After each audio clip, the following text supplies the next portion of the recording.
Many thanks to the organizer, the main initiator, Mrs. Merle Blaschke-Sequila in Corinthia. Greetings to Corinthia. Our title is today Working Together for Peace and Development. What can youth and civil society bring to the table to support United Nations Sustainable Development Goals? Welcome, Magister Christine Muthonen, as a politician, as a teacher, and especially as a woman. She was leading the Organization for Peace and Security in Europe, Far East, and for Central and East Asia, 2016. Now she is president of Austrian Institute for European and Security Policy. And this is why I think initiatives like Meet and Greet are necessary and important, because such initiatives offer a platform for dialogue and exchange, which at the same time is a platform of inspiration and learning. So once again, thank you to the organizers. When I say all of society, there is no question, and I come to get to that again and again, we definitely need women. Gender equality is even good for economy, and women's security is directly related to the national and international security. We know that if women are at the negotiation table in equal numbers and rights to speak, the results will be better and last longer. Actually, we should know better by now. We really should. It is already 24 years that the Security Council passed Resolution 1325 on women, peace and security, not acknowledging that during a time of war and armed conflict, women and children suffer most, but also stressing women's important role in peace and peace building and peacekeeping. Youth engagement at the local level can mobilize community for SDG-related projects.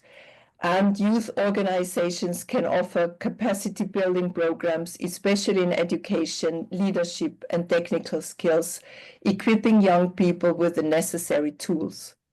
My hometown, Villach, was the first city in Austria with such a council. It was established in 1997. And the elected representatives have the right to speak at the meetings of the municipal council and are consulted in youth-related issues. But also parliamentarian organizations realize the importance of young people. The Interparliamentary Union, this is the Interparliamentary Union represents parliaments from worldwide. Through the IPU, young parliamentarians have a platform to engage in global dialogue, exchange insights with peers from around the world and other legislators. This helps building coalitions across generations and nations to tackle shared global challenges. And thus already providing the possibility to exchange ideas and common challenges across the borders. Talking to people from other countries gives you new ideas, the young people new ideas and understanding. Now I give my name is Maria Riel and I represent Women's Federation for World Peace International, and I give now the Kyung-in Oliveira. She works with us since 2021 and she works in Holland for unaccompanied young people coming from foreign countries and wanted to make new beginning. And welcome again, everyone, to this beautiful platform of Meet and Greet, number 7 already, and to ensure that no one is left behind. So we're excited to have many qualified and interesting dynamic speakers. And our first speaker of tonight is Dr. Zanat Kosmukamedova. I hope I pronounced this well. Highly commend the Women's Federation for World Peace for its impactful work towards the UN Sustainable Goals. because I've been working with United Nations Office for Drugs and Crime. So it means that I was working with the most probably, I would say, hidden population. So we were working with people who use drugs, women who use drugs, women who live with HIV. So when we're talking about civil society organizations, who are they? Next, please. Truly reach the most vulnerable people. So they're playing like a bridge. So we were working with civil society organizations in this area, of course, especially to achieve goal 3, which promotes health and well-being for all, and goal 16, that encourage peaceful society or justice for all. And of course, I partnered closely with civil society organizations that actually help build respect and cooperation. Law enforcement officers, they didn't know before what do civil society actually doing, are doing there. Look forward. And in order to unlock the potential of civil society organization, UN should treat them as an equal partner, valuing their expertise and their insights. So it means the sustainable approach starts with early involvement of civil society organizations in planning and decision making, leading to strategies that resonate with them. And just to summarize everything, so in the journey towards achieving sustainable development goals, peace, resilience, civil society, not just partners, they are the heart of joint. That's Mr. J.V. Marasigampangam. He's a multimedia journalist, originally from the Philippines. So I lived in Hiroshima, Japan for more than 3 years, and I'm here to share with you my work. We started conversations about nuclear disarmament, and it was very challenging and sometimes very uncomfortable, particularly when we exclude voices of young people and marginalized communities. But as a young peace advocate from the Global South, I'm really motivated and driven to bring attention to these issues. And how did we do that in Hiroshima?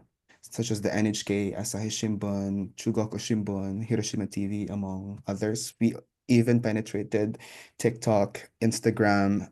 The parents had fun as well. They learned things that they never knew about their own history. And for us as foreign volunteers in Japan, that was like really very important. Okay, there's still some sound playing. But I also had the privilege of talking to comfort women in the Philippines, and I also talked to Japanese university students in Okayama University, for example, to talk about Philippine-Japanese war history. And insignificant, but when you think about it, when you go back to it, you realize how much stories can actually change people's perspective. I'm sure a lot of people would like to connect with you and your work. Two ladies, we want to welcome Lilian Nyangasi, a lawyer and youth advocate, and Yvonne Ama Mtafuta. These ladies are from Kenya and recently became good friends with the Women's Federation for World Peace at the UN in Vienna. However, I come from Nairobi, Kenya, set free to thrive. We do believe that a man or a woman or a child who has knowledge is in a very good position to protect themselves. So yeah, you can see the slides. Those are boys, the Thrive Juniors, boys and girls, hiking, and also we just have good time together.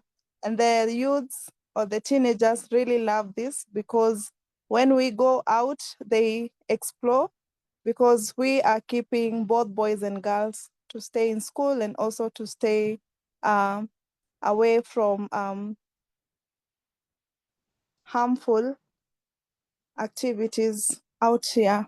So with the teenage mothers, you find when we visit them, we teach them on menstrual hygiene. And, also Set Free to Thrive members travel to schools thankful. And this always speak a lot to us. And it also motivates us to keep on doing, just keeping girls in school and also we have the teenage mothers, and with that, we are able to also teach them on human trafficking, gender-based violence, and also so that at least victims of human trafficking are not shut out from justice and are not shut out from having their voices heard before any other legal forums. Thank you so much. Thank you so much, ladies, for your great work and for this presentation. It's really amazing what you've been doing legally and socially, and really mentoring these youth to become global citizens, actually. So our next speaker is already here next to me, Mr. Arjun Kumar Das. Express my organization activities, and a non-profit and charitable organization, Maitri, of the marginalized, underprivileged, untouchable community people, irrespective of caste, religions, in the remote areas of the southern part of Bangladesh, has been working with 150 untouchable street orphan slum girls. Actually, I am from a Dalit community, and I know how I have to suffer every time when I go to because caste discrimination is acute in Bangladesh, and that's why I am working, and my organization is working for the development of the Dalit untouchable children. They can change their life by receiving education, and they can do and to develop community untouchable Dalit people, because they have to face many problems every so. And finally, especially I want to thank WFWPI Vienna office personnel. And the important things you do, very empowering for this community, and keep up the good work. And yeah, we all need each other. We're all interconnected. So thank you for reaching out and being here with us tonight. So we go to our last speaker for this evening, and her name is Shirley Dimano, and always had a dream of becoming an advocate for world peace. She moved to Hungary and Austria, and recently she started to work as a German teacher for an Austrian integration project. And also since 2012, she has a band with Austrian musicians with the motto "One World, One Music, Unity in Diversity." I just would like to introduce myself briefly. I am from the Philippines, and I have been in working for the Austrian project called ÖIF, Österreichischer Integrationsfonds. And there we teach young people, especially from Syria, from Afghanistan, from Somalia. They are actually refugees who came to Austria to start a new life here, and they need the basic education to get started here. So we teach them English, German, mathematics, and also the integration issues or questions about living in Austria. And of course, my bridge would be music. So I would like to start this project to people who speak the language, so that they can also practice speaking German, and not just to, we can play with them, we can sing with them, dance with them, and do some, how to say, other activities like cooking and eating together, drinking together. I think it would be a lot of fun. So that's... Yes, relates a bit to my work as well, because I also work with refugee kids in Holland. Have some takeaways about all the amazing work that has been done. Speakers from all around the world are very proud and happy and privileged that you could all be here with us. That's amazing about the technology nowadays. Of the Women's Federation for World Peace, Mrs. Carolyn Henshin. Yes, thank you so much. Christine, Yanat, JV, Yvonne and Lillian, Arum, Shirley, really each one really brought something very special. and working with mostly the governments and the UN bodies in Geneva, especially Human Rights Council, also CEDAW, the Committee on the Elimination of Discrimination Against Women, that many decisions were made that still 30 years later, we're looking back. I found it was really exciting experience, and on Beijing Plus 30, and we presented some of our recommendations actually. And I just felt like, okay, it was some kind of a really healthy process where we tried to be as diverse and broad and reaching out as far as we could to hear as many voices as we could. And we tried to look at what the UN said, look at what the government said and what they did. Anyway, all this to me says that any effort that we can make, and that we have to keep trying to make platforms where we could meet together with the decision makers and the local knowledge and the youth and the elder experienced, and it just brings, I heard mentioned already several times today, it's some family. If we need to somehow create an environment where we can trust. Again, in closing, I just want to say thank you, because I feel this kind of meeting is exactly that. And I really salute the efforts of this. And I know it might seem easy when we're sitting here talking to each other, but I know, it's a stress to make even this simple kind of thing happen each time. So really thank you very much. And thank you again for all the speakers and participants. Some time for a few questions, just a few. So I'm happy about that. But first of all, I want to give the word to our program initiator, Mrs. Merle Tsukila-Blaschke. It is crucial when we as people, like-minded people, as peace-loving global citizens, come together to talk and share our experiences in a collaborative approach. There's no problem without a solution, right?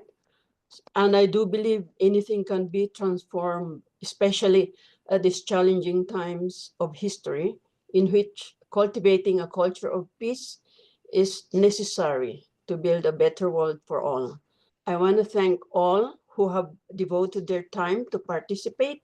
Some tips that you have through your experience of partners that are working in different areas like the United Nations or the Council of Europe, OECD, and civil society. What are some tips that we can more easily understand each other and, make real partnerships that can actually make a difference? When you start trying to network, and networking is very important, and that's why it's so important to do what we do here now, today, then you can start to have real dialogues. And I realized, especially with the few women that were at that time in the Parliamentary Assembly of the OSCE, that even if they were from another party, even have another opinion. This is possible. This is normal. That's democracy, maybe. And I think this is something important. In order to build cooperation or dialogue between different agencies, we should work together. So we have different agencies working with civil society organizations. Strengths of civil society organizations, because it's unique, really. Capacity of civil society, it's really unique. UN talks a lot about interagency cooperation, interagency collaboration, no one left behind, everything. It's UN also has many platforms. You're doing a really great job. Here we have a platform of civil society organizations here in Vienna within UN. The open communication, I think this is the most to understand with whom they should talk and how. Anyone would like to connect with one of the speakers? If you could not note their email, not everyone had their email out, please don't hesitate to reach out to us so you can connect, because like we said, this is a platform to connect. And we will close with a song of our last speaker, Mrs. Shirley DiMano. Enough for the living,